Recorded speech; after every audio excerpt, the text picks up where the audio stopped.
നമ്മുടെ file manager പ്ലസിൻ്റെ ഭയങ്കര easy ആയിട്ടുള്ളൊരു ഉപയോഗമാണ് പറഞ്ഞിരുന്നത്.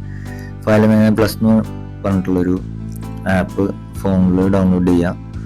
അത് പലരും ഡൗൺലോഡ് ചെയ്തിട്ടുണ്ടാവും ഫയൽസ് ചെയ്യാൻ വേണ്ടിയിട്ട്. ഇതാണ് അതിൻ്റെ ആപ്പിൻ്റെ ലോഗോ. ഇത് തന്നെ വേണം, പല ഫയൽ മാനേജേഴ്സ് ഉണ്ടാവും, പക്ഷേ ഇതാണ് കറക്റ്റായിട്ടുള്ള നമുക്ക് ഇതിൽ ഉപയോഗിക്കുന്നത്. അപ്പോൾ ഇത് ഉപയോഗിച്ച് കഴിഞ്ഞാൽ ടി വിയിലൊക്കെ കണക്ട് ചെയ്യാനും അതിന് ട്രാൻസ്ഫർ ചെയ്യാനൊക്കെ എളുപ്പമാണ്.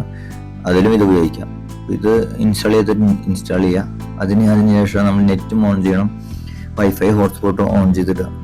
അത് നെറ്റ് അധികം ഉപയോഗിക്കുന്നില്ല ഇതിൽ, എന്നാലും കണക്ഷന് വേണ്ടി ജസ്റ്റ് ഓൺ ചെയ്തിടണം, എന്നാലാണ് അത് കിട്ടത്തുള്ളൂ. അതിനുശേഷം നമുക്ക് ലാപ്ടോപ്പോ അല്ലെങ്കിൽ കമ്പ്യൂട്ടറോ വൈഫൈ ഇത് ഈ ഫോണിൻ്റെ വൈഫൈ ആയിട്ട് കണക്ട് ചെയ്യാം. നമ്മളത് കണക്ട് ചെയ്യാൻ പോവാണ്. അത് കണക്ട് ചെയ്യണം. പിന്നെ പാസ്വേഡ് അടിച്ചു കൊടുക്കണം.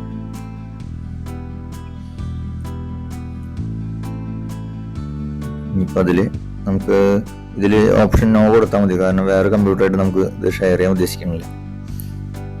അപ്പോൾ കുറച്ചുകൂടി സെക്യൂർഡാണ്. നമ്മൾ അതിനുശേഷം നമ്മൾ ചെയ്യാൻ പോകുന്നത് ഫോണിൽ ഈ ആപ്പ് ഓപ്പൺ ചെയ്യാം. ഫയൽ മാനേജർ പ്ലസ് ഈ ലോഗോ തന്നെയാണ് നോക്കുന്നത്. അതിന് പിന്നെ ആക്സസ് ഫ്രം എന്നുള്ളൊരു ഐക്കൺ ഉണ്ട്, അതിൽ ക്ലിക്ക് ചെയ്യാം.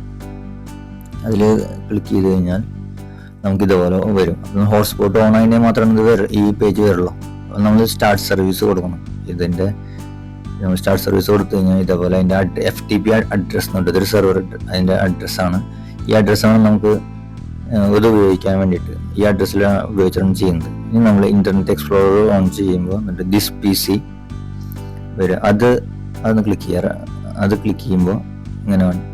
ഇനി അതിന് വെറുതെ പുറത്ത് വെച്ച് റൈറ്റ് ക്ലിക്ക് ചെയ്യുക.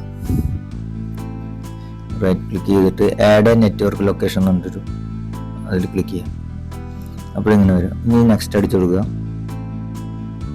നെക്സ്റ്റ് ഇനി ചൂസ് കസ്റ്റം നെറ്റ്വർക്ക് ലൊക്കേഷൻ, നമ്മുടെ ലൊക്കേഷന് വേണ്ടിയിട്ട് ലൊക്കേഷൻ നെക്സ്റ്റ് അടിക്കുക. വീണ്ടും നെക്സ്റ്റ് അടിക്കുക. ഇപ്പം നമ്മൾ നേരത്തെ പറഞ്ഞിട്ടുള്ള അഡ്രസ്സ് ഇവിടേക്ക് കോപ്പി ചെയ്യുക. FTP അഡ്രസ്സ് ഇവിടെ കോപ്പി ചെയ്തിട്ട് നെക്സ്റ്റ് കൊടുക്കുക. നെക്സ്റ്റ് കൊടുത്തപ്പോൾ ഇതുപോലെ കാണും. അപ്പോൾ നമ്മൾ ലോഗോൺ ടു അനോണിമസ്ലി നെക്സ്റ്റ് കൊടുക്കാം.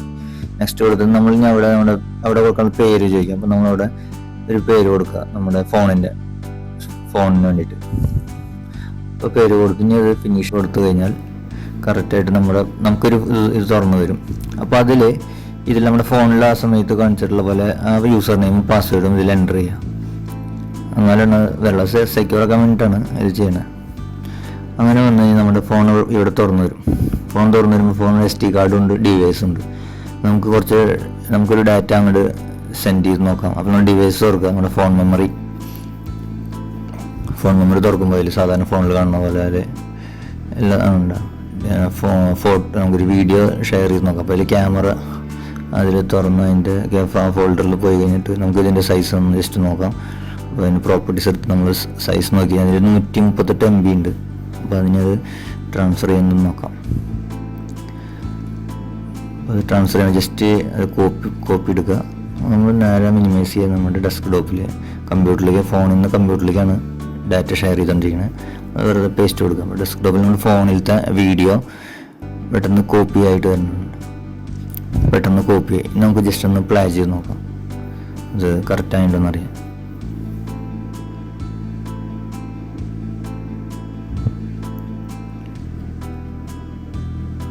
വരുന്നുള്ളൂ. ഓക്കെ, ഇപ്പോൾ നമ്മൾ കമ്പ്യൂട്ടറിലത്തെ വീഡിയോ ആണ് പ്ലേ ചെയ്യണേ, ഫോണിൽ നിന്ന് കോപ്പി ചെയ്തത്. Okay, thanks.